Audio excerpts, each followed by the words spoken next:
OSA, the patient will require CPAP. I'm only giving this, I'm not giving you the surgical aspects of it. There are different surgeries for this problem. Okay, you have soft tissue surgeries, you have tongue-based surgeries, and for example, you have narrow arch and all of that you need to do, surgically assisted maxillary expansion. All of this I'm talking mainly for adults.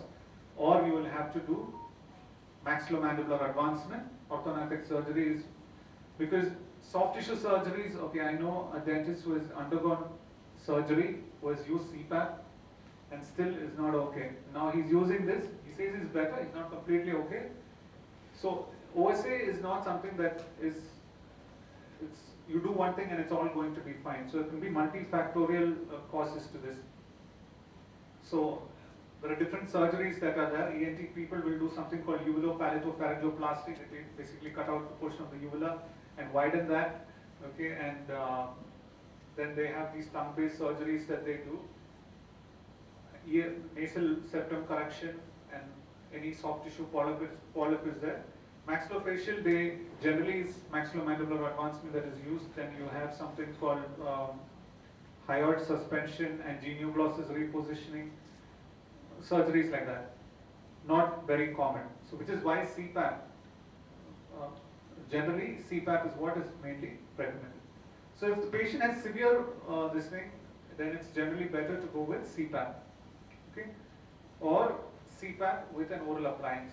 Why CPAP with an oral appliance? For example, now my cousin is using CPAP with this oral appliance because one, you don't need that much of pressure. The pressures from that CPAP machine will be less because you're already opening up the airway to some extent. So it is more comfortable for them. So for severe cases, that is also an option. But if a patient comes to you with severe OSA, that is not AHI more than 30, then you need to tell them that CPAP would be advised. Okay? So basically, as per the latest research, even with DreamWin, it really helps with severe OSA also. But it's not, the research is not published yet, and I always play on the safer side. So it's better not to, for severe cases, it's always better to use CPAP.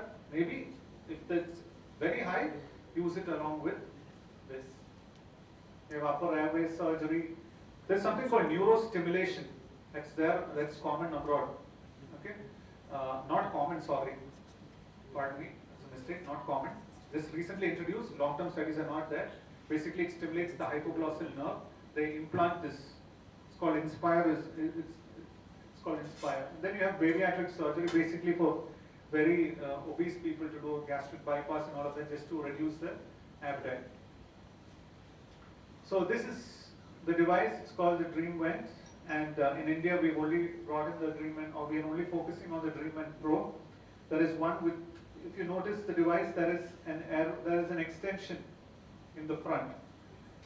Can you just circulate this, please? On that device. Okay. So the main treatments for OSA, CPAP, mandibular advancement, and surgery. And why the CPAP people lose compliance, which is why MADs are into focus. Now, this appliance has something called an airway channel that is built into it. Okay? So I'll just come to this. This is a standard, one of the standard design. It's called dorsal fin design. This is another sleep appliance that is normally given. So in such a patient, if the patient has nasal obstruction, air is not going to go. And when the patient sleeps, what is going to happen? They are not going to get air through the nose. Generally, we breathe through the nose. And that time what happens? We open our mouth, right? And when we open our mouth, the airway becomes unstable. Now in this device, there is no bands, the design that we saw. If the design with bands is there, the device will come out of the mouth.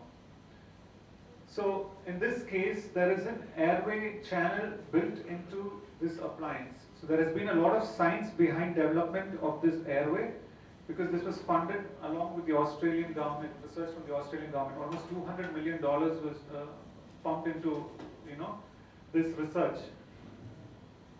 And that helps to bypass, it is not that we're continuously breathing through this airway, but at certain positions when there is high nasal resistance, the patient can use this air channel to breathe. So this is one of the major advantages for this appliance.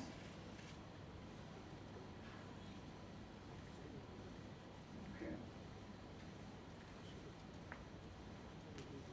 So as I said, 70% of patients with OSA will have some kind of nasal component also. It's been found like that. So these appliances bring the jaw forward, like as any other MAD, bring the tongue forward.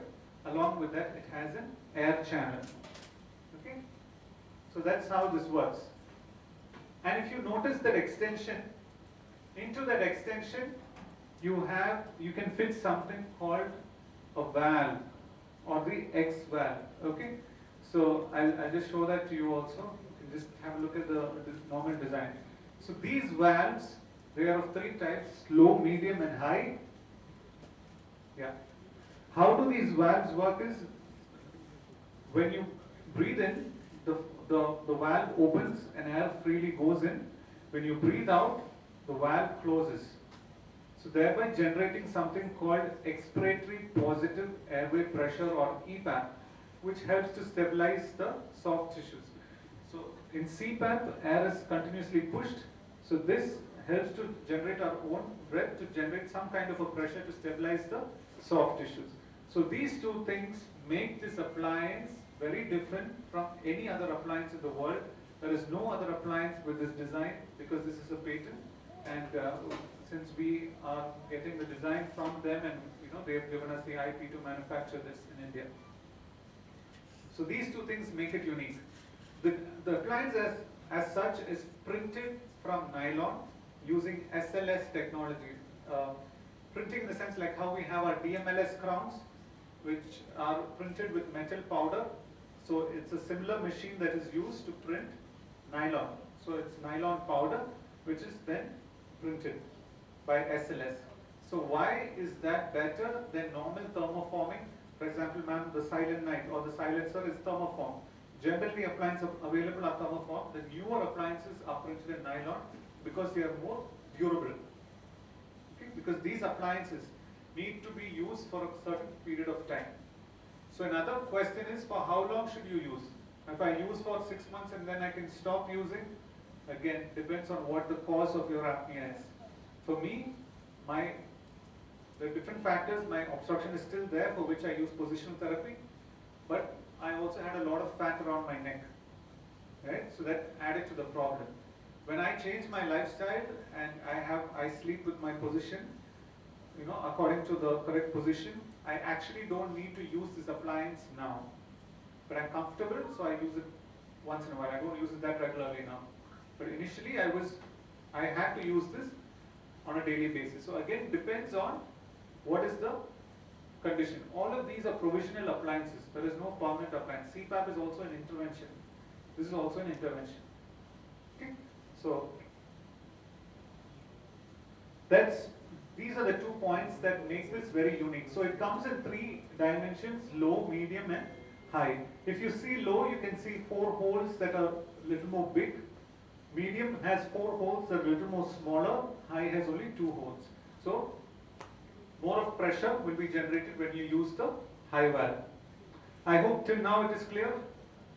Okay. So I'm not going, these studies are all there available on the net. So a lot of research has been done for this, and it's been published, and more research is being published. So I told you the differences between this.